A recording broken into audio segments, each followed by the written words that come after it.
First we will prove the continuity of cosine and sine. So that helps to write the remaining examples. Here first let us take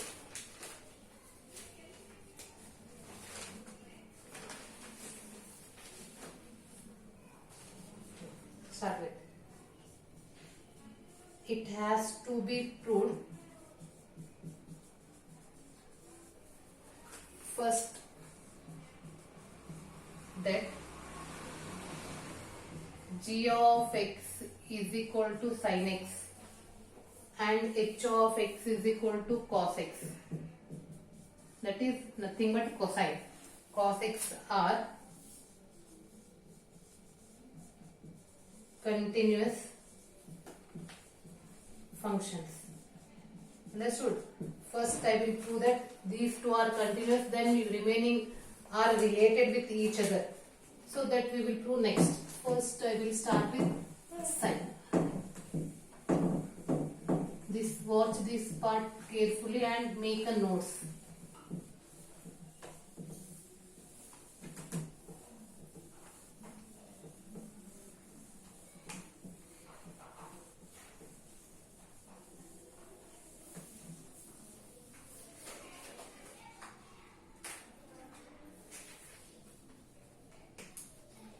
Let us take g of x is equal to sin x.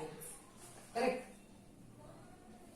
So, and we know that it is defined for every point, every real number.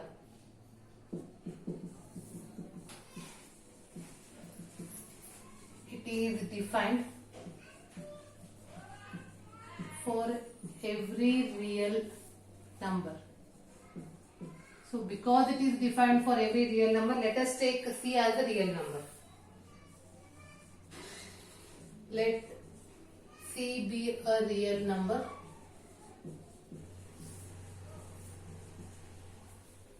Put x is equal to C plus h. Understood? In that, if x tends to C, in place of x if you write C, then what about h? Then h tends to 0 in this expression. Already in the first year we know that. Then what about g of c? G of c is sin c. Now moving to the limit. Limit g of x tends to c is equal to limit sin x as x tends to c. That is nothing but limit sin. In place of x we are writing c plus h as h tends to 0. Mark this. Here I am applying sin x plus y formula. Limit sin c into cos h plus cos c into sin h as h tends to 0. Wherever h if you write 0, what you will get? Sin c into cos 0 plus cos c into sin 0. What is cos 0? Cos 0 is 1 but sin 0 is 0. Final answer is sin c. It is sin c. So that means the function is continuous. This implies here we got g of c is sin c and limit is also sin c. Therefore g is a continuous. G means sin x. Continuous function. Similarly, we will move to the cos x. Let us take h of x as a cos x. H of x as a cos x, and it is also defined for every real number. Correct or what? Let us take that real number as a c and put x is equal to c plus h. Again as it is, if x tends to c means in this expression, if you write x as a c, then what is h value? H value is 0. So h of c,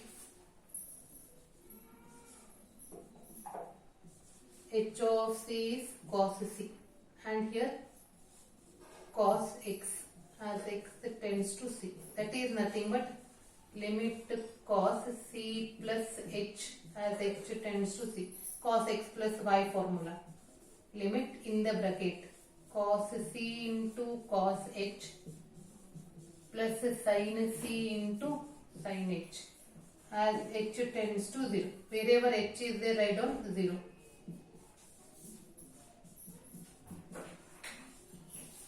And sin 0 is 0, cos 0 is 1. What is remaining? Cos 6.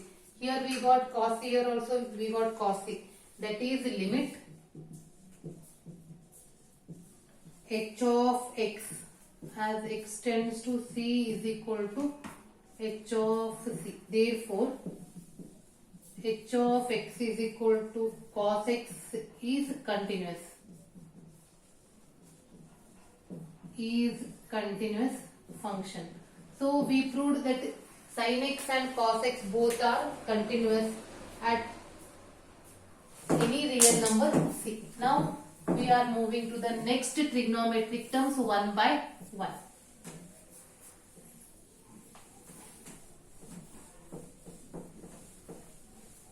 Because the remaining four trigonometric terms are related with sin and cos, already you are familiar with that.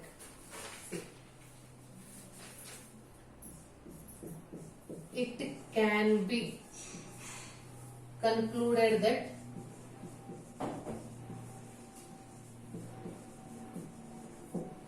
cosec x, how you write cosecant x? Cosec is nothing but 1 by sin x, and already you know that sin x is continuous. Therefore 1 by sin x is also continuous. Is continuous function. So is it very simple or what? If this is continuous means nothing but cosecant x is not equal to n pi. If you write n pi, the answer will be what? The answer will be infinity. N belongs to z is continuous. Therefore, cosecant is continuous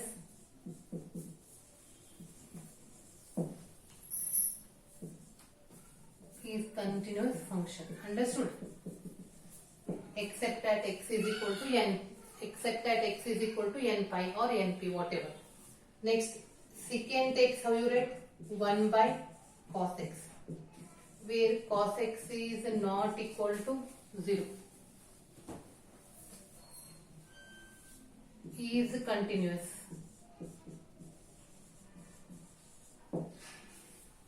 This implies secant x, where x is not equal to 2n plus 1 pi by 2, n belongs to z, is continuous. This implies sec is nothing but secant is a continuous function.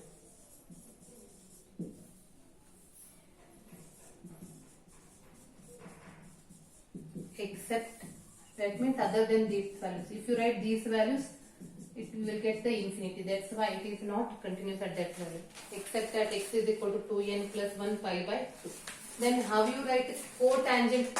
Cotangent is nothing but cos upon sine. Cotangent is nothing but cos upon sine.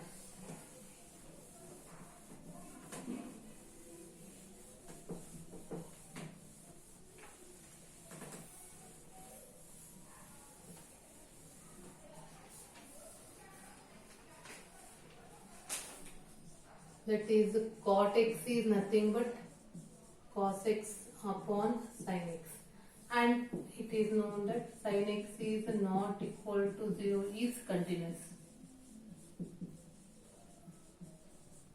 Is continuous. This implies cot x, where x is not equal to n pi, n belongs to z, is continuous. Therefore, cotangent is continuous except at x is equal to n. Understood? So the next onwards, the important questions we have usually in our theory exams, we are getting that type of questions that I will explain in the next class. First I will solve that assignment questions, then I will move to the next questions.